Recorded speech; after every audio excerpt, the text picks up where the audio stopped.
Over the weekend, White House counsel Pat Cipollone leaked to the media that he'd uncovered emails that fingered acting White House Chief of Staff Mick Mulvaney in Donald Trump's Ukraine extortion plot.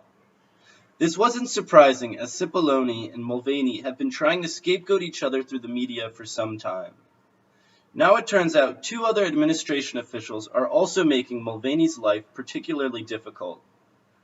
The House Intelligence Committee just released the transcripts from the closed-door testimony of OMB official Mark Sandy and Assistant Secretary of State Philip Reker. It turns out Sandy warned his OMB boss, Michael Duffy, that he thought holding up the Ukraine aid was illegal. This means Duffy knew a felony was being committed, and unless he can demonstrate that he took some kind of action to cover himself, he'll be in legal trouble. Our guess is that Duffy will end up fingering Mick Mulvaney, who is still the OMB director.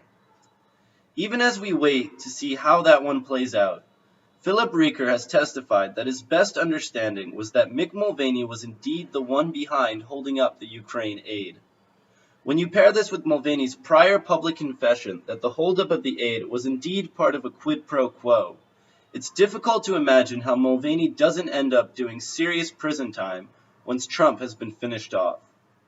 Throw in the fact that Donald Trump's own White House is looking to formally scapegoat Mick Mulvaney in the Ukraine scandal, and Mulvaney has to be figuring that he's not getting a magic pardon out of this.